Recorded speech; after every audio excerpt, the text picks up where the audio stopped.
Howdy everybody, Eric here, Driveline World's OK steering wheel holder. Long overdue check-in with you guys, and that's literally all this video is. I'm really just kind of checking in real quick, let you know I'm good. Everything's good. I'm not in my every other day video output mode. I've been home and visiting with family and taking care of all kinds of things. I had originally intended on being home for a week, which was a week would have been yesterday. But my wife and I, those of you who've been watching for a few months know that we lost our Belgian Malinois. Not lost, but we had to put him to sleep, which was pretty devastating to us. And we're still grappling with that. But possibly one of the hardest hit was Remy, our German Shepherd. She just has not been right or the same since we lost him. And the thing is, we got her when she was like 5 or 6 weeks old. And so her whole life, she's known Ruger. Ruger's been like the protector. He was the alpha. You know, it's big, beefy, muscular, black Belgian Mal that when they went out in the yard or something like that, she didn't have to think about anything, because if something came into the yard, he was going to take care of shit. You know what I mean? And so there's been this void for her, and she's had to relearn her place in the pack. And it's been a real struggle for her. So Jenna found the perfect German Shepherd. I want to say like a month ago, maybe a little bit longer. He's a 15-month-old German Shepherd, and just beautiful dog. And just the right opportunity came up to, you know, kind of like adopt him and give him a new home. And so that happened the first day that I was home. And boy, have we forgotten what it's like to have a puppy. Now, I know he's 15 months old, so he's not small, but he's still very adolescent and still a puppy. And oh man, he is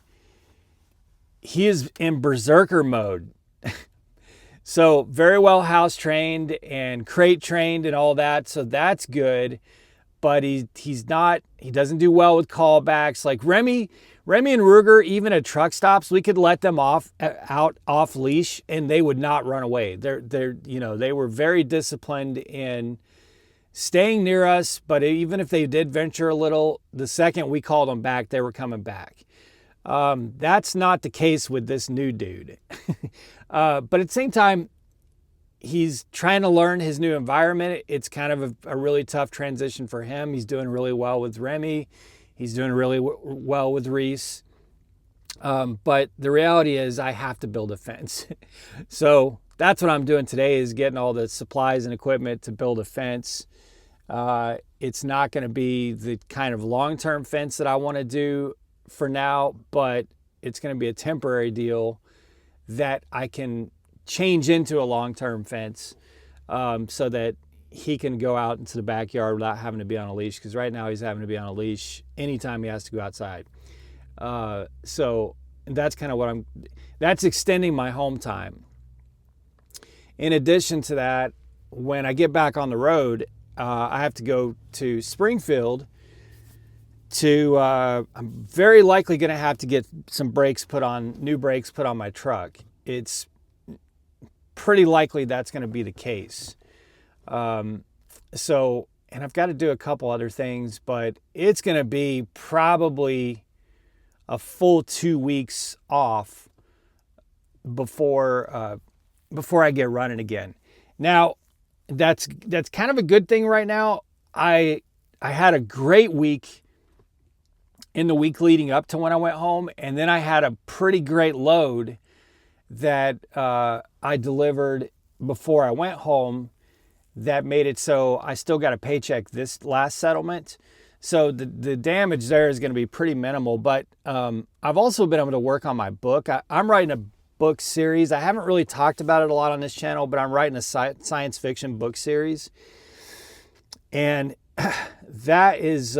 I'm really enjoying that a lot. I'm approaching 25,000 words, which puts me halfway to novel, which would be 50,000 words.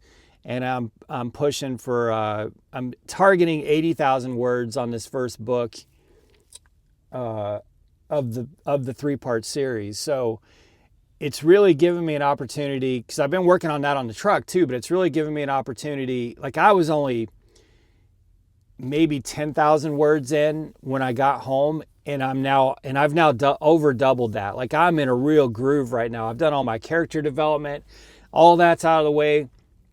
I'm now getting into the real guts of the story, and it's fun. But this time home has really given me the time. I've gotten up at like 3 o'clock every single morning since I've been home, and just spent 4 or 5 hours in the morning just cranking through this. And so now that I've got a good vibe for that, I'm starting to kind of get into the point of doing auditions with some narrators and things like that. I know I'm still early in the book, but I've got a good framework for it, and I know the story arc. I know exactly where I'm going to end. And now I'm cracking out, this morning I think I cracked out 4,000 words, like this morning. So I've got a really good groove going. So it's given me a good opportunity to kind of get in a good foundation for that, and just spend some good time with my family. So that's kind of what I've been up to. It's just no truck stuff, I do want to talk about one of the first things I'm going to talk about is, I think I mentioned a few weeks ago about Prime culture. There's a pretty big YouTuber out there who I think has left Prime. She didn't say it in her last video, but there were some things that were said in the video that lead me to believe that she definitely left Prime. And I've got to talk about it. I have to talk about it because, as I said in that video a few weeks back about Prime culture, if any repairs are going to be made to the culture, it's going to have to happen within the driver community, because it's not coming down from Prime. They can talk about it every Friday all they want, but the sort of top-down culture, the days of that being healthy, I think are long in the past. When I first started with Prime, you could feel that culture, that positive culture inflow coming from the corporate structure. And we don't feel that anymore. And the fact that this particular YouTuber, who's a very big YouTuber in the trucking world, has been able to make the kinds of videos that she's made lately, and I think she's been very constructively critical up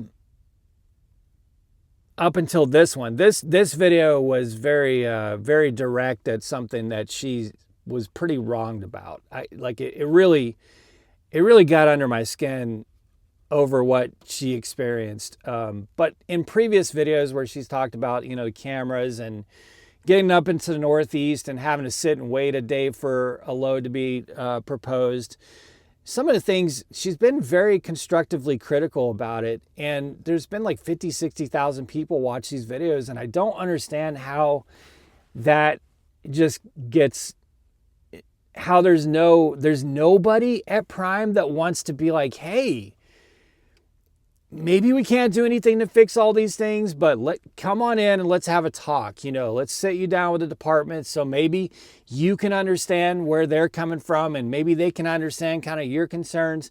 None of that. Nothing. Just silence.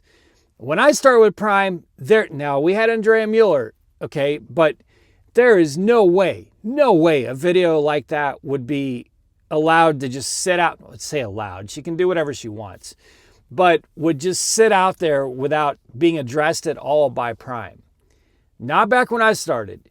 Something like that would have been like, okay, we need to, let's communicate, and let's try and get involved here and try and have a bridge of communication, Not anymore. Now it's just like, they're going to say what they're going to say out there, and we're going to say what we're going to say on Fridays in the safety meeting. And that really bothers me, man. But anyway, this goes back to that video I made a few weeks ago. I want to talk more about that because I think that's really important, that I feel like I have a responsibility to try and help with the culture. And I think that if we're going to make it better, it's going to have to happen amongst us, the drivers. We cannot lean on, the sort of company side of things to help make things better, because that's just like, we're just kind of cut off. We're kind of cut off now, it's the new way. It just is what it is. So I'll be talking about that when I get rolling, and then just getting back into trucking content. But man, another reason I was glad that I've been home is because the weather has just been, you guys know, if you're out there, and I was able to hover around like in the Carolinas and in the South, Georgia, Alabama, Mississippi, Arkansas, for the bulk of what's been happening for the last couple weeks. So I've been able to kind of hide from it. And then this cold front that happened over the last few days, I was able to stay out of that too because I was home. So I'm grateful for that. Now we've finally got some good weather coming in the next few days, at least for a lot of the country, which will be really nice. So, all right, I'm going to go in here and get this fence stuff taken care of, but I just want to let you guys know what's up. And try to keep you updated a little bit. I don't know if I'll have a video out. What is today? Saturday? Probably not until Wednesday or Thursday, I would say at the earliest. I think I got to do a members video, so I'll do that. But for the main channel, probably not until Wednesday or Thursday at the earliest. So, all right, guys, be safe, make good decisions, always drive to thrive. Talk to y'all soon.